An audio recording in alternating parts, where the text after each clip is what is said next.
দেশ বিদেশের ব্যবসা বাণিজ্য আর অর্থনীতির সব খবর নিয়ে আমন্ত্রণ মেট্রো সেম বিজনেস রিপোর্টে। করোনার দ্বিতীয় ঢেউ সামাল দিতে আরেক দফা প্রণোদনার সুবিধা চায় বিজিএমইএ, পরিশোধের সময় বাড়ানোর দাবি। বস্ত্র ও সুতা উৎপাদনের সক্ষমতা বাড়াতে বিনিয়োগ বাড়াচ্ছে ম্যাক্সন্স গ্রুপ, বিনিয়োগ করবে বঙ্গবন্ধু শিল্পনগরে। বাধ্যতামূলক করা হচ্ছে ন্যাশনাল ডাটা সেন্টারের ব্যবহার, সব তথ্য এক জায়গায় রাখার উদ্যোগ। এমন সব খবর নিয়ে আমাদের আজকের আয়োজন। রপ্তানিমুখী তৈরি পোশাক খাতের জন্য নতুন করে সরকারি প্রণোদনার দাবি জানিয়েছে বিজিএমইএ। সেই সাথে চলমান প্রণোদনা প্যাকেজের মেয়াদ 5 বছর বৃদ্ধির দাবি জানিয়েছে সংগঠনটি। সোমবার এক ভার্চুয়াল সংবাদ সম্মেলনে এ দাবি জানায় বিজিএমইএ। করোনার প্রভাবে ফেব্রুয়ারির পর থেকে বড় ধরনের ধস নামে তৈরি পোশাক খাতে। মার্চ থেকে মে পর্যন্ত 3 মাসে পোশাক রপ্তানি কমে যায় 54 ভাগের বেশি। রপ্তানি হয় মাত্র $201 কোটি পোশাক। বিপরীতে বাতিল হয় $318 কোটি ক্রয়াদেশ। জুন মাসের পর থেকে রপ্তানি বাজার কিছুটা ঘুরে দাঁড়ালেও করোনার দ্বিতীয় ঢেউয়ের ধাক্কায় তা আবারও কমতে শুরু করেছে। অক্টোবরে রপ্তানি প্রবৃদ্ধি কমেছে আগের বছরের একই সময়ের চেয়ে 7.78 ভাগ, আর নভেম্বরের 20 তারিখ পর্যন্ত প্রবৃদ্ধি কমেছে 6 ভাগের মতো। এ সময় ক্রয়াদেশ কমেছে প্রায় 30 ভাগ। অক্টোবরে আমাদের বিগত বছরের তুলনায় শুধুমাত্র যুক্তরাষ্ট্রে কমেছে 8% ভাগ, জার্মানিতে কমেছে 10% ভাগ, স্পেনে কমেছে 6% ভাগ, ফ্রান্সে কমেছে 30% ভাগ, ইটালিতে কমেছে 15% ভাগ এবং জাপানে কমেছে 28% ভাগ। এমন অবস্থায় প্রণোদনা প্যাকেজের ঋণ শোধ করা সম্ভব নয় পোশাক খাতের ব্যবসায়ীদের পক্ষে। বিষয়টি বিবেচনায় নিয়ে অন্তত 5 বছর সময় বাড়ানোর আবেদন জানিয়েছে বিজিএমইএ। আমাদের এখনকার যে প্যাকেজ আছে সেটি আপনারা সবাই জানেন 24 মাসে দিতে হবে এবং আমাদের আগামী মাস থেকেই আসলে শোধ করতে শুরু করতে হবে। এই জায়গাটিতে যেহেতু করোনার দ্বিতীয় প্রবাহ আমাদেরকে একেবারে সাংঘাতিক এক ধরনের বিপর্যয়ের দিকে ঠেলে দিচ্ছে এবং যেখানে এখন বায়াররা 30% ভাগ কম অর্ডার প্লেস করছেন, সেই সময়টা আমাদের জন্য এটি আসলে পরিশোধ করা একেবারে সম্ভব হবে বলে আমরা মনে করি না। সে জায়গায় আমরা রিকোয়েস্ট করেছি, অনুরোধ করেছি যাতে করে আমাদের বর্তমান প্রণোদনার প্যাকেজ অন্তত 5 বছরের জন্য করা হয় এবং আমাদের যে 6 মাস মরিটোরিয়াম ছিল সেটা যেন বৃদ্ধি করে 1 বছর করা হয়। করোনা সংকট মোকাবেলায় 2 দফায় রপ্তানিমুখী খাতের জন্য প্রায় 10,000 কোটি টাকার প্রণোদনা প্যাকেজ ঘোষণা করে সরকার। বিজিএমইএ বলছে, পরিস্থিতি বিবেচনায় আরেক দফা প্রণোদনা প্রয়োজন উদ্যোক্তাদের। এমন তো না যে আমরা ফেরত দেব না ঋণ, এটা প্রশ্নই আসে না। কাজেই সবকিছু বিবেচনায় নিয়ে যদি আমরা আসার জায়গাটিকে মাথায় রাখি, তাহলে আমাদের জন্য একটি নতুন প্রণোদনা প্যাকেজ, যেটিতে অন্তত পক্ষে আমাদের শ্রমিক ভাই বোনদের ঠিক আগের মতো প্যাকেজ আরেকটি যদি পাই আমরা কয়েক মাসের জন্য, তাহলে আমরা নিশ্চিত ঘুরে দেখাবো। বিজিএমইএ বলছে, প্রয়োজনীয় নীতি সহায়তা পেলে করোনা সংকট কাটিয়ে আবারও ঘুরে দাঁড়াতে পারবে দেশের তৈরি পোশাক খাত। Business report, Maasranga television. বস্ত্র ও সুতা উৎপাদনের সক্ষমতা বাড়াতে নতুন বিনিয়োগে যাচ্ছে ম্যাক্সন্স গ্রুপ। এজন্য বঙ্গবন্ধু শিল্পনগরে $11.10 কোটি ব্যয়ে 2টি স্পিনিং মিল এবং একটি টেক্সটাইল মিল গড়ে তোলা হবে, যেখান থেকে বছরে $10 থেকে $15 কোটি পণ্য রপ্তানির লক্ষ্য রয়েছে শিল্প প্রতিষ্ঠানটির। ইমতিয়াজ হাসানের রিপোর্ট। চট্টগ্রাম বন্দর থেকে 65 কিলোমিটার দূরে 30,000 একর জমির উপর গড়ে তোলা হচ্ছে বঙ্গবন্ধু শেখ মুজিব শিল্পনগর। বন্দর সুবিধার কারণে যেখানে বিনিয়োগে আগ্রহী রপ্তানিমুখী শিল্প উদ্যোক্তারা। এরই মধ্যে শিল্পনগরটিতে $2,000 কোটি বিনিয়োগ প্রস্তাব অনুমোদন পেয়েছে। এবার সেখানে বিনিয়োগ করতে যাচ্ছে দেশি শিল্প প্রতিষ্ঠান ম্যাক্সন্স গ্রুপ। আমরা মনে করি আমরা যে 3টি প্রতিষ্ঠান নিয়ে এসেছি, আগামী দিনে বাংলাদেশ টেক্সটাইলের যে মডার্ন উৎপন্নগুলি আছে, যে মাল্টি টাইপের যে বিভিন্ন রকমের সুতার ভ্যালু এডিশনগুলি উৎপাদন করার জন্য আমরা করেছি। এই 3টি প্রতিষ্ঠানে আমরা 2টি ফেজে আমরা যে টার্গেট রেখেছি, আমাদের বিনিয়োগ হবে প্রায় $100 মিলিয়ন আমাদের 3টি প্রতিষ্ঠানে। এবং যেই 3টি প্রতিষ্ঠানে যদি আমরা সাকসেসফুলি পরিচালনা করতে পারি, এই 3টি প্রতিষ্ঠানে আমরা $100 মিলিয়ন উপরে $100 থেকে $150 মিলিয়ন আমরা রপ্তানি আয় করতে সক্ষম হব। সোমবার ম্যাক্সন্স গ্রুপের অঙ্গ প্রতিষ্ঠান metro spinning limited, Maxons spinning limited এবং ম্যাক্সন্স টেক্সটাইল লিমিটেডকে জমি বুঝিয়ে দিয়েছে বাংলাদেশ অর্থনৈতিক অঞ্চল কর্তৃপক্ষ বেজা। প্রত্যেক প্রতিষ্ঠান জমি পাবে 10 একর করে। আগামী বছরের মধ্যে যেখানে পৃথক 3টি কারখানা নির্মাণ করা হবে। বেজার দাবি, দেশের টেকসই শিল্প প্রতিষ্ঠায় অর্থনৈতিক অঞ্চলগুলোতে বিনিয়োগের সহজ পরিবেশ গড়ে তোলা হয়েছে। আপনারা একটা জিনিস খেয়াল করে দেখবেন, একটার পর একটা কিন্তু পলিসি বিজনেস ফ্রেন্ডলি হচ্ছে। ইকোনমিক জোনে যারা জমি নিলে আগে লোন পেতে অনেক অসুবিধা হইতো। বাংলাদেশ ব্যাংক যে গাইডলাইন ইস্যু করেছে ব্যাংকগুলোর প্রতি, সেখানে এই সমস্যাটার সমাধান হয়েছে। বন্ড লাইসেন্সের ক্ষেত্রেও যদি আমরা দেখি আপনার, সেক্ষেত্রেও আগে যেটা 1 বছরের জন্য করা হতো, এখন নতুন যেটা করতেছে সেটা কিন্তু তারা আমাদেরকে বিভিন্ন মিটিংয়ে, ডায়ালগে, কনফারেন্সে বলেছে এটা it will not be less than 3 years term. নতুন শিল্প ইউনিট 3টিতে 2 থেকে 2,500 লোকের কর্মসংস্থান হবে বলে জানিয়েছে Maxons group. Imtiaz Hasan, business report, Maasranga television. সরকারি তথ্যের নিরাপত্তা বাড়াতে এবং দেশের জাতীয় ডাটা সেন্টার ব্যবহার বাড়াতে এক জায়গায় সব তথ্য রাখার সিদ্ধান্ত নেওয়া হয়েছে। এর ফলে সরকারি সকল প্রতিষ্ঠানকে তথ্য সংরক্ষণে ন্যাশনাল ডাটা সেন্টার ব্যবহার করতে হবে। বেসরকারি পর্যায়েও নির্দিষ্ট ফির বিনিময়ে ডাটা সেন্টারটি ব্যবহার করা যাবে বলে জানিয়েছেন মন্ত্রিপরিষদ সচিব। একই সাথে দেশের বাইরের তথ্য সংরক্ষণেও ডাটা সেন্টারটি ব্যবহারের পরিকল্পনা করা হচ্ছে। এখন থেকে যে প্রত্যেক মন্ত্রণালয়ের বিভাগ দেখবেন একটা করে সার্ভার করে, এখন থেকে সব কেউ আর কোনো সার্ভার করতে পারবে না।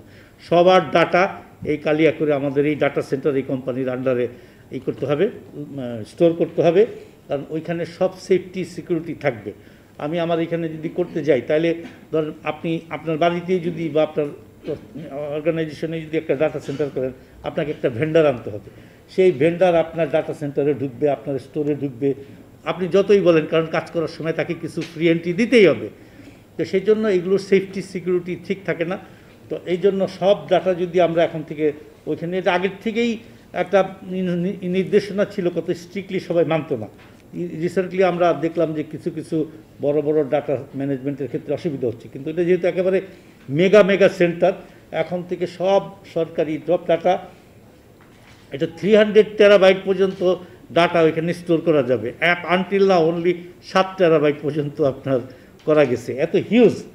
এবং আমাদের বেশ একজন খুব বড় ইউরোপিয়ান একজন বড় আইটি স্পেশালিস্ট ওই দেশের, সে এসে দেখে গেছে এবং সে বলছে যে আমি আনফর্চুনেটলি কোভিডের জন্য বললো আমি তো কল্পনাও করতে পারিনি যে আমার ইউরোপের আমার দেশেও এই ধরনের ডাটা সেন্টার নাই, আমরা আমাদের ডাটাও এইখানে স্টোর করব। তো সেই জন্য এটা আজকে সিদ্ধান্ত হয়েছে, সরকারি বেসরকারি, সরকারি তো কম্পালশন, এবং বেসরকারি পর্যায়েও যত ডাটা আছে সব ডাটা এখন থেকে ওইখানে স্টোর করতে হবে। আর এটার একটা সুবিধা আছে, এটার আবার একটা ব্যাকআপ আছে হলো আপনার যশোরে। টিস্যু কালচারের মাধ্যমে স্থানীয় ধান জাতের গুণগত মান বৃদ্ধিতে সফলতা পেয়েছেন খুলনা বিশ্ববিদ্যালয়ের গবেষকরা। গেল 4 বছর ধরে 3টি ধান জাতের ওপর গবেষণাগারে ও মাঠ পর্যায়ে চলছে এ গবেষণা। SM মিলনের ক্যামেরায় মোস্তফা জামালের রিপোর্ট। দক্ষিণ অঞ্চলের স্থানীয় নানা জাতের ধান সংরক্ষণ, মূল্যায়ন ও উন্নতকরণের জন্য 2017 সালে গবেষণা শুরু করে খুলনা বিশ্ববিদ্যালয়ের এগ্রো টেকনোলজি বিভাগের গবেষকরা। প্রাথমিক পর্যায়ে এ অঞ্চলের সুগন্ধি 3টি জাতের টিস্যু কালচার করে চারা উৎপাদন ও মাঠ পর্যায়ে পর্যবেক্ষণ করেন তারা। গবেষণার মাধ্যমে এসব জাতের ভৌতিক রাসায়নিক বিশ্লেষণের কাজ শেষ পর্যায়ে। 3টা জাত নিয়ে আমরা প্রথমত টিস্যু কালচারের মাধ্যমে কাজটা শুরু করি। রানী সেলুট, কাঁচড়া এবং হলো চিনি আতপ, এই 3টা জাত ছিল। স্থানীয় কৃষকরা তারা কিন্তু লোকাল জাতগুলোকে ধরে রেখেছে। তাদের এই সেন্টিমেন্টকে বিচার করে আমরা অ্যাগ্রো টেকনোলজি ডিসিপ্লিন থেকে উদ্যোগ নিয়েছি, স্থানীয় যত জাত রয়েছে সেগুলো সংরক্ষণ করব, সেগুলো মূল্যায়ন করব এবং সেগুলোকে উন্নতিকরণ করব। কৃষি অধিদপ্তর বলছে, এ জাতীয় গবেষণা স্থানীয় ধানজাত সংরক্ষণের পাশাপাশি উৎপাদন বৃদ্ধিতে সহায়ক হবে। আমাদের শুধু যে 2 টন 2.5 টন অথবা 3 টনে থাকলে হবে না, এখন আমাদের যেহেতু লোক সংখ্যা অনেক বেশি, আমাদের সেই উৎপাদন এখন 5 টন 6 টনে নিয়ে যেতে হবে। স্থানীয় ধানজাতের উপর গবেষণার মাধ্যমে খুলনা বিশ্ববিদ্যালয় কৃষি ক্ষেত্রে বড় অবদান রাখবে বলে প্রত্যাশা উপাচার্যের। আশা করছি যে আমরা আগামী 1-2 বছরের মধ্যে এটি রিলিজ পাবে, এবং এটি যদি হয় তাহলে খুলনা বিশ্ববিদ্যালয় যে কৃষিক্ষেত্রে গবেষণার ক্ষেত্রে একটি নতুন মাইলফলক যুক্ত হবে। আগামী বছর বড় পরিসরে খুলনা বিভাগের বিভিন্ন জেলায় মাঠ পর্যায়ে রানী সেলুট, কাঁচড়া এবং চিনিয়াতপ ধানের ফলন পর্যবেক্ষণ করে নতুন জাত অনুমোদনের আবেদন করার পরিকল্পনা রয়েছে গবেষক দলের। Mostafa Jamal, business report, Maasranga television. লাভ না হওয়ায় রাষ্ট্রায়ত্ত 6টি চিনিকলে এবছর আখ মাড়াই না করার সিদ্ধান্ত নিয়েছে শিল্প মন্ত্রণালয়। লাভজনক করতে এসব কারখানার বহুমুখী ব্যবহারের পরামর্শ দিয়েছেন সংশ্লিষ্টরা। ঝিনাইদহ প্রতিনিধি শাহরিয়ার রহমান রকির পাঠানো তথ্য ও ছবি নিয়ে ডেস্ক রিপোর্ট। ঝিনাইদহের মোবারকগঞ্জ চিনিকল ১৯৬৫ সালে স্থাপিত হবার পর থেকে এখন পর্যন্ত কোনো যন্ত্রপাতি পরিবর্তন বা আধুনিকায়ন হয়নি। প্যান ফ্লোর সার্টিফিকেট মেশিনগুলো অনেক বয়স হয়ে গেছে, যার ফিটনেসটা নষ্ট হয়ে গেছে। বয়লার একটু বিএমআরই কিংবা সংস্কার করা হয়, তাহলে আমরা বিশ্বাস করি যে আমাদের ভ্যাকাসের ইয়েটা বাড়বে, আমাদের জ্বালানি খরচ কমবে। পুরনো যন্ত্রপাতি, অনুন্নত আখ, দাম বৈষম্য, বিক্রয় শর্তের জটিলতা ও লালচে রঙের কারণে মিলের বিক্রি কমছে। এসব নানা কারণে রাষ্ট্রায়ত্ত চিনিকলগুলোকে লোকসান গুনতে হচ্ছে বলছেন সংশ্লিষ্টরা। এই কারখানা আমরা ব্যয়বহুল মেনটেন্যান্স করে ব্রেকডাউন মেনে নিয়ে চালাচ্ছি।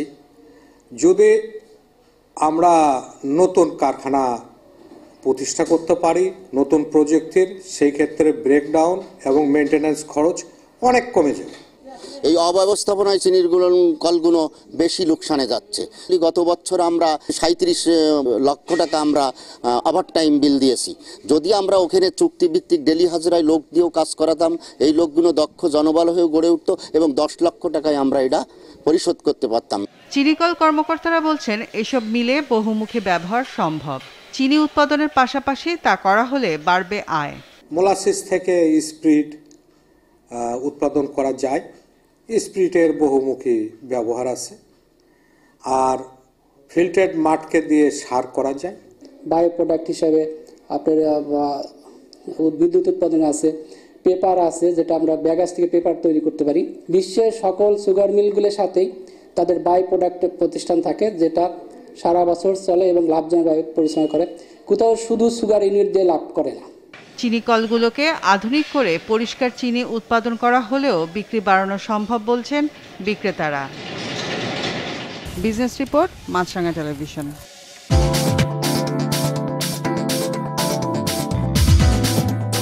ইতিবাচকভাবে দিন শেষ করেছে ঢাকা পুঁজিবাজার। সার্বিক সূচক ডিএসসিএক্স 29 পয়েন্ট বেড়ে দাঁড়িয়েছে 5053-তে। লেনদেন হয়েছে সব মিলে 848 কোটি টাকার। হাতবদল হওয়া শেয়ার ও মিউচুয়াল ফান্ডের মধ্যে দর বেড়েছে 126টির, কমেছে 140টির, আর অপরিবর্তিত আছে 87টির দর। এবার বাজার নিয়ে বিশ্লেষণ শুনবো অ্যালায়েন্স ক্যাপিটাল অ্যাসেট ম্যানেজমেন্টের। দীর্ঘ 2 মাস পর দেখা যাচ্ছে যে প্রাইম ইন্ডেক্স গত সেশনে 5000 পয়েন্ট ক্রস করেছে এবং আজকেও সেটি সাস্টেন করছে। যদিও আমরা দেখতে পাচ্ছি যে মার্কেটে ইনভেস্টর পার্টিসিপেশন 800 কোটি টাকার মধ্যে এখনও ঘোরাফেরা করছে। বিগত সপ্তাহে এবং এই সপ্তাহে আমরা দেখতে পাচ্ছি যে অনেকগুলো কোম্পানিজেরই রেকর্ড ডেট রয়েছে এবং এই সপ্তাহেও আছে, যার ফলে মার্কেটে ইনভেস্টর পার্টিসিপেশন বেড়ে যায় এবং কিছুটা বাই প্রেশারও আমরা দেখতে পাচ্ছি। আজকে বেক্সিমকো শেয়ারটি 55 কোটি টাকার লেনদেন হয়েছে। এছাড়া ফলোড বাই বেক্সিমকো ফার্মা, এছাড়া ইউনিলিভার কনজিউমার কেয়ার আজকেও হাইয়েস্ট প্রাইস অ্যাপ্রিসিয়েশন হিসেবে 1 নম্বরে ছিল প্রাইসের দিক দিয়ে। আজকে পজিটিভ ইন্ডেক্স কন্ট্রিবিউটর হিসেবে বেশ কয়েকটি লার্জ ক্যাপ স্টকস আমরা দেখতে পাচ্ছি, যেমন স্কোয়ার ফার্মা, জিপি, ইউপিজিডিসিএল এবং বার্জার পিবিএল। আজকে 4টি সেক্টরের বেশ প্রাইস কারেকশন হয়েছে, যেমন টেক্সটাইল, ফার্মা, ইঞ্জিনিয়ারিং এবং ফাইন্যান্সিয়াল ইনস্টিটিউশনস। সেক্টর ওয়াইজ আজকে ইন্স্যুরেন্স সেক্টর টার্নওভারের শীর্ষে অবস্থান করে, ফলোড বাই ব্যাংক এবং ফার্মা সেক্টর। বিশ্বে প্রথম দেশ হিসেবে করোনার টিকা প্রয়োগ শুরু করেছে রাশিয়া। শনিবার থেকে দেশটি নিজ দেশের জনগণের মধ্যে বিনামূল্যে স্পুটনিক ভি ভ্যাকসিনটির প্রয়োগ শুরু করেছে। এছাড়া মঙ্গলবার থেকে ফাইজারের টিকা প্রয়োগ শুরু করবে যুক্তরাজ্য, যার প্রতি ডোজে ব্যয় হবে $20 মতো। এছাড়া অনুমোদনের অপেক্ষায় থাকা মডার্নার প্রতি ডোজে খরচ $33। তবে ডোজ প্রতি মাত্র $4 খরচ পড়বে অক্সফোর্ড এবং অ্যাস্ট্রাজেনেকার তৈরি ভ্যাকসিনটির। ডেস্ক রিপোর্টে বিস্তারিত। বয়স্ক এবং অধিক ঝুঁকিপূর্ণ ব্যক্তিদের টিকা প্রয়োগের মাধ্যমে বিশ্বের প্রথম দেশ হিসেবে করোনার টিকা প্রয়োগ শুরু করেছে রাশিয়া।